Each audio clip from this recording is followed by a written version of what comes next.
All right, guys, for good or for bad, this is your last book lesson unless, something massive happens and I decide to throw something else at you, which, God, I don't want to take any more videos, so I hope not.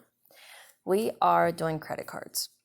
And credit cards are currently, probably, of all of the things we've covered, probably the most applicable to you right now. So you've got revolving credit, which are open-end installment loans. You've got no schedule for paying a fixed amount each period. Then you've got itemized billing, includes the unpaid balance on the first day of the billing period, the total balance owed on the last day of the billing period, a list of purchases and cash advances made during the billing period, any financial charges or other fees incurred, the date of the last day of the billing period, the payment due date, and the minimum payment required. Whew. You've got your average daily balance, which is the sum of the unpaid balances for each day in the billing period divided by the number of days in the billing period. So to find that, you add up the sum of unpaid balances for each day in the billing period. You total everything up. Then you divide by the number of days in the billing period. So our interest, is going to be calculated using I equals PRT. On this specific one, T stands for time in months. So typically it's years, but today on this lesson, it's going to be months. So number one, a credit card company calculates the interest using the average daily balance method. The monthly interest rate is 26.9% of the average daily balance. The following transactions occurred during the May 1st through May 31st billing period. So first things first, you have 31 days in your billing period. You're going from May 1st through May 31st, including May 31st. So it's not the days in between. It is from here to here. That's why it is 31 days. These are kind of time consuming and brain numbing, so you're going to want to pay the best attention that you're capable of. So we're finding the average daily balance for the billing period, round to the nearest cent. So we're going to kind of go through by columns here. So on May 1st, your balance is $8,240. And it stayed that way for 6 days because you went from May 1st to May 7th before anything happened. So from here to here is 6 days. Then on May 7th, you made a payment of $350. So we're going to take that $8,240 and subtract the $350. That means your balance is now $7,890. Well, it stayed there for 8 days because the 7th to the 15th is 8 days. May 15th was our next, and that was a charge. You bought a computer for $1,405. So you take your balance, that's $7,890, you add the $1,405. And that gives you a new balance of $9,295. Well, you only stayed at that amount for 2 days because from the 15th to the 17th is 2 days. After 2 days, you went to a restaurant and you spent $45.20. So you charged $45.20. So you add that to your other balance. So $9,295 plus $45.20. And that gives you a new balance of $9,340.20.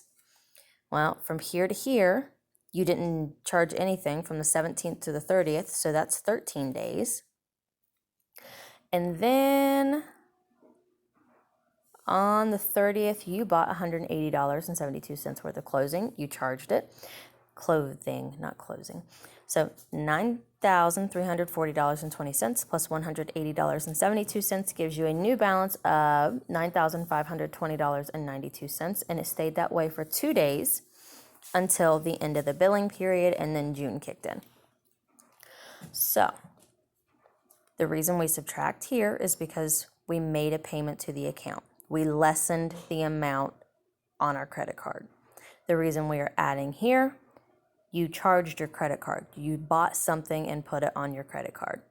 So the reason these days are important is you're calculating your average daily balance. So unless you want to do 8,240 plus 8,240 plus, and you want to do that 6 times, because, that's what the average is, right? You tally up everything you've got, divide by how many days.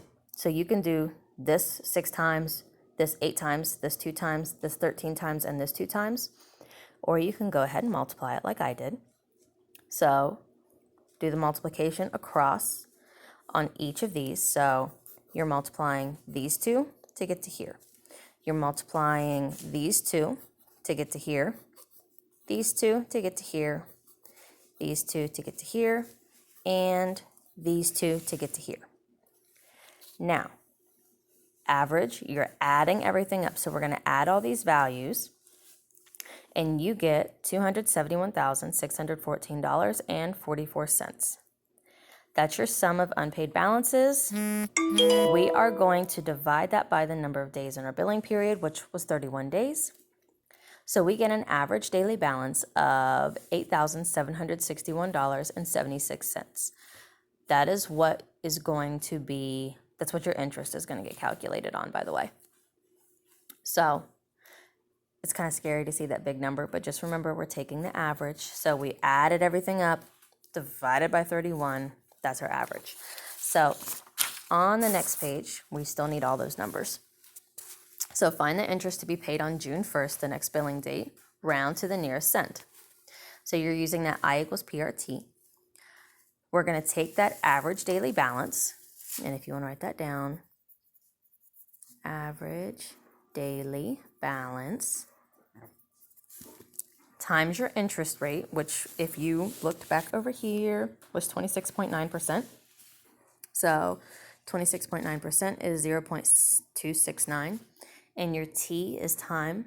And remember, time right now stands for months, so 1 month. So P times R times T. So in 1 month, you racked up $2,356.91 in interest. Interest is the fact that you're borrowing that money and they're making bank off the fact that you're borrowing money. So find your total balance due. Well, what you do is you do total amount on your card plus your interest. So the total amount on your card, that was what we started with. Our previous balance was $8,240. We made a payment of $350. We made charges of $1,405, $45.20, and $180.72. So we calculate that, and you get $9,520.92. That was our total amount on card. Now you've got to add in that interest that we just calculated. So your balance now is $11,877.83. So, let's see. How do I want to explain this? Wait a second. So D, the credit card requires a $10 minimum monthly payment if the balance due at the end of the billing period is less than $360. In case you were wondering, $11,000 is not less than $360. Otherwise, the minimum monthly payment is 1/36 of the balance due at the end of each billing period, rounded up to the nearest whole dollar. What is the minimum monthly payment due by the end of June 9th? That says June 1st, that says June 9th. I have a typo somewhere. So you take your balance, you divide that by 36, and you get a minimum monthly payment of $329.94. So just to let this roll around in your head for a little bit. That is only going to make like a smidgen of a dent in that, especially when you're racking up that much interest just by borrowing that money and not paying it back. So number two is the exact same chart. The only difference is the interest rate. I changed the interest rate and I just scribbled half of it out on accident. The interest rate is now 16.69%. So to find the average daily balance, if you want to practice, go ahead and practice. But this is the same as what we did over here. All of these numbers, same thing. So for B, find the interest to be paid. We're still using the same principal amount because, again, this was all the same. Our interest rate has changed. It is now 16.69%.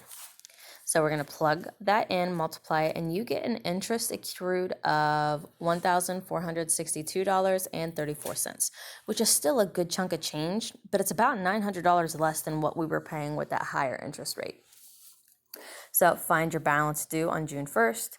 You take your total amount on the card, and again, all I did was drag that information from up here. We already found that, drag it down. So $9,520.92 plus our interest of $1,462.34.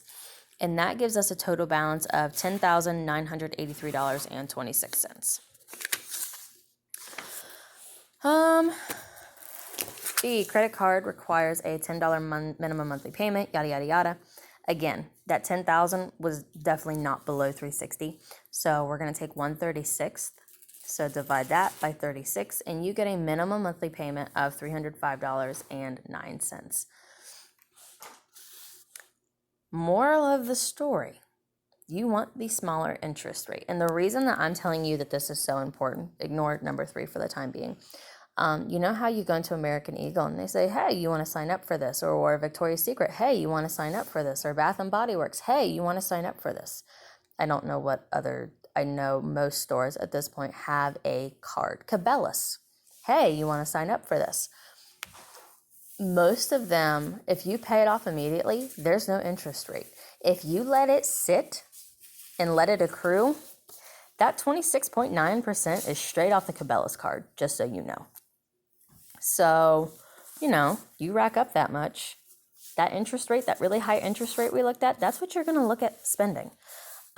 So when you decide to sign up for a credit card, make sure that you do your research. Go online, look at the interest rates, and make sure that you're not going to be in trouble. Like right now, I'm trying to think. I think Lowe's does 0% APR for so many months during certain time spans. And if you don't pay it off, then the interest rate goes up to like this 26%. But I think otherwise Lowe's has like that 16% interest rates.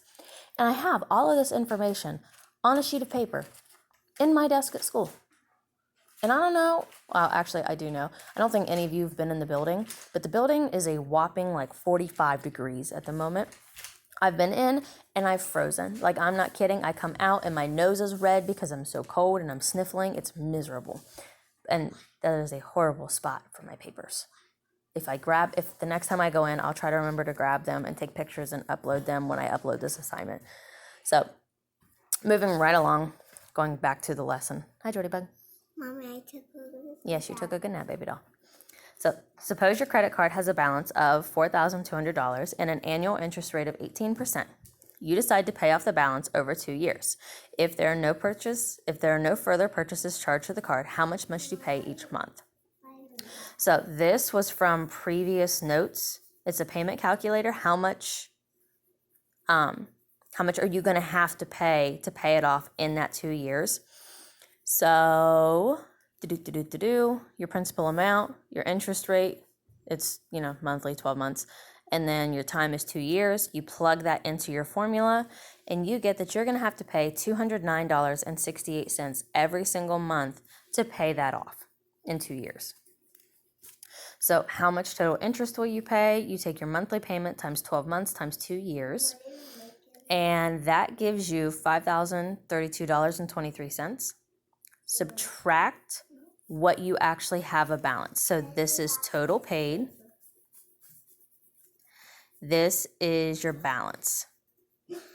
Do the subtraction, you get $832.32 paid in interest, which, compared to what we were talking about in interest a while ago, that's not too awful. It's still ugly, but it's not as ugly.